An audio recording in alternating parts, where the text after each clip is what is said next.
हाय दोस्तों, my name is Komal Sharma from Narwana. आज हम स्टार्ट करने जा रहे हैं 11th क्लास का सिलेबस। तो उसमें हम पहला चैप्टर है जो आपका सेट्स है, मैथ्स का सिलेबस स्टार्ट करने जा रहे हैं। पहला चैप्टर सेट है, तो उसमें हम सारा सिलेबस कवर अप करवाएंगे। तो सबसे पहला चैप्टर सेट है।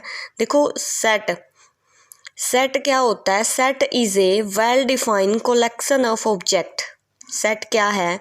एक well defined collection of object है। एक डेफिनेशन से तो सिर्फ आपको इतना ही समझ में आएगा कि कलेक्शन ऑफ ऑब्जेक्ट है, लेकिन कैसे?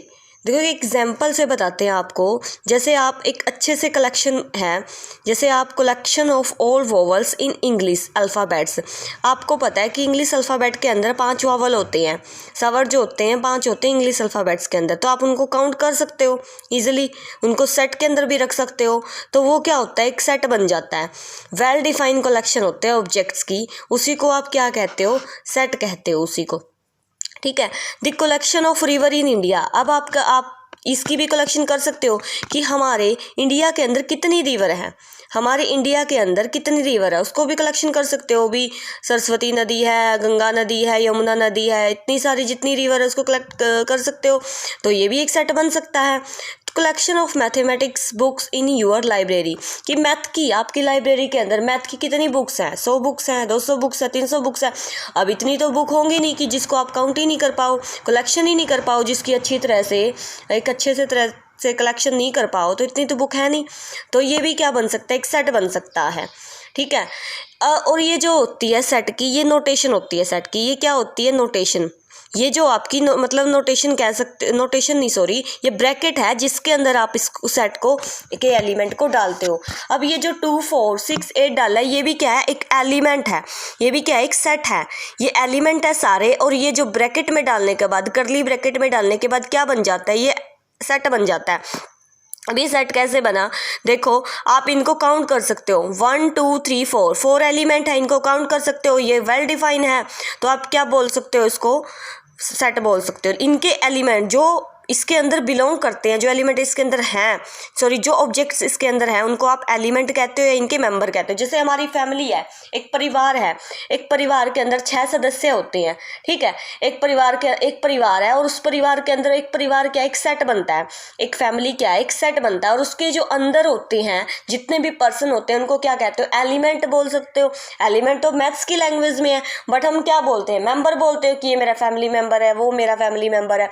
वो हमारी लैंग्वेज होती है। लेकिन मैथ्स की लैंग्वेज में एक सेट है, परिवार ये एक सपोजिशन है, एक मानना है ये कि परिवार एक सेट है, और जितने भी उसके अंदर मेंबर हैं उनको आप क्या बोलते हो? एलिमेंट बोलते हो। ऐसे ही ये एक परिवार है इनका, और इस परिवार के अंदर जो ये हैं, ये सारे क्या है? इसके मेंबर हैं। बट हम मैथ की डेफिनेशन के अकॉर्डिंग हम इसको क्या बोलते हैं? मैथ के अकॉर्डिंग हम इसको एलिमेंट बोलते हैं। मेंबर भी बोल सकते हैं, एलिमेंट भी बोल सकते हैं। लेकिन आपकी फैमिली के मेंबर को एलिमेंट नहीं बोल सकते। ठीक है। अब आगे देखिए, the object which belongs to, ये मैंने बता दिया। अब है एक नोट है, जैसे होनेस्ट पर्सन है, honest person, intelligent students do not form set. वो सेट नहीं बना सकते। वो सेट क्यों नहीं बना सकते? देखिए, अब इंटेलिजेंट पर्सन की बात आई। अब मान लो क्लास की ही बात है, बच्चों की ही बात है। अब मैं किसी को इंटेलिजेंट समझती हूँ, मैं मान लो किसी एक बच्चे को इंटेलिजेंट समझती हूँ, 2 को समझती हूँ, 3 को समझती हूँ। लेकिन कोई अदर टीचर है, अब वो अदर टीचर किसी और बच्चे को इंटेलिजेंट, उसके व्यू से कोई और बच्चा इंटेलिजेंट हो सकता है, कोई दूसरा, कोई तीसरा। तो मतलब सभी के व्यू के अकॉर्डिंग सभी का जो सभी की जो सोच है वो अलग अलग होती है। तो मतलब ये एक सेट नहीं बन सकता ये सेट, क्योंकि सभी के लिए एक, सभी के ऊपर जो लागू होने वाली चीज़ होती है वो एक सेट फॉर्म कर सकती है। अगर अलग अलग विचार, वो सेट नहीं फॉर्म कर सकता। होनेस्ट पर्सन है, ईमानदार है। अब मेरे अकॉर्डिंग तो ईमानदार क्लास में कोई और हो सकता है, दूसरे टीचर के अकॉर्डिंग कोई दूसरा स्टूडेंट हो सकता है। तो ये तो कोई ज़रूरी नहीं हुआ कि भाई एक ही बच्चा सभी के टीचर के, सभी टीचर सभी बच्चे के अराउंड, सभी के अकॉर्डिंग वो ऑनेस्ट होगा, नहीं हो सकता, ईमानदार नहीं हो सकता वो। तो इसलिए ये जो है सेट फॉर्म नहीं करते। अब है नोटेशन ऑफ सेट।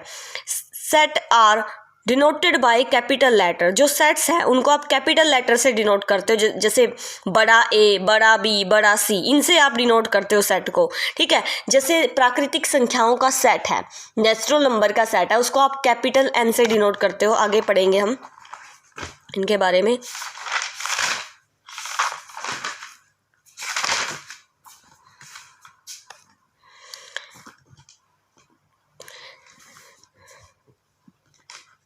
जैसे सबसे पहले ये देखिए, मान लो उसके अंदर एलिमेंट होते हैं, उनको हम स्मॉल लेटर से दिखाते हैं। सेट के अंदर जो एलिमेंट होते हैं उनको हम स्मॉल लेटर से दिखाते हैं, लेकिन जो सेट होता है उसकी नोटेशन होती है कैपिटल लेटर में, ठीक है। अब मान लो कोई एलिमेंट ए है, मान लिया कि कोई एलिमेंट ए है, वो सेट ए के अंदर है, तो आप उसको ऐसे दिखाओगे कि ए बिलोंग टू ए। ये इसका सिंबल होता है बिलोंग का, ए बिलोंग टू ए। हम पढ़ेंगे इसको कैसे कि भाई ए जो है, किस ए जो एलिमेंट है वो सेट ए के अंदर बिलोंग कर रहा है, वो सेट के अंदर है। बट लिखेंगे कैसे हम उसको, ए बिलोंग्स टू ए, ये बिलोंग्स का सिंबल है।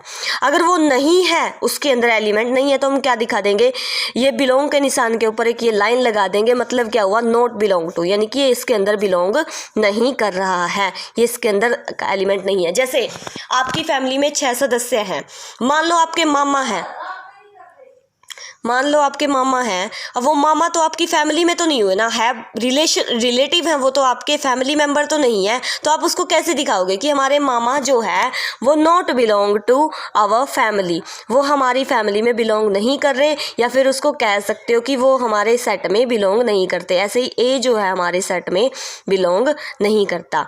अब नोटेशन पढ़ेंगे कि एन जो है नेचुरल नंबर के लिए होता है, सेट जो है एन जो है set of all natural number, सभी नेचुरल नंबर का सेट होता है। जेड जो है इंटीजर से, इंटीजर में कौन से आते हैं अभी मैं आपको बता देती हूँ। नेचुरल नंबर क्या है, नेचुरल नंबर जो 1 से 2 से अप टू इन्फिनिटी तक चलते हैं, हमें नहीं पता इनकी एंडिंग कहाँ है, इन्फिनिटी पे। इंटीजर्स क्या होते हैं, 0, 1, 2, -1, -2, ये माइनस इन्फिनिटी तक जाता है और ये प्लस इन्फिनिटी तक जाता है। रेशनल नंबर जो बटे की फॉर्म में होते हैं, p/q की फॉर्म में होते हैं। क्यू कभी 0 नहीं हो सकता, इनफाइनाइट बन जाता है अगर 0 हो जाएगा तो। रियल नंबर में सभी आ गए, ठीक है, रेशनल इंटीजर्स। अब पॉजिटिव इंटीजर्स की बात चल रही है। पॉजिटिव इंटीजर्स में क्या है, जो इनमें से, अब ये नेगेटिव भी है ये पॉजिटिव भी है, जो इनमें से जो पॉजिटिव इंटीजर है उसको आप जेड पॉजिटिव का नाम दोगे। क्या नाम दोगे, जेड पॉजिटिव का नाम दोगे। क्यों पॉजिटिव, जो ये रेशनल नंबर का सेट है उसमें जो पॉजिटिव भी होंगे नेगेटिव भी होंगे, लेकिन पॉजिटिव वाले क्या होंगे, क्यों पॉजिटिव। अब रियल में पॉजिटिव भी होंगे नेगेटिव भी होंगे, उसको आप क्या नाम दोगे, आर पॉजिटिव नाम दोगे। क्या नाम दोगे, आर पॉजिटिव।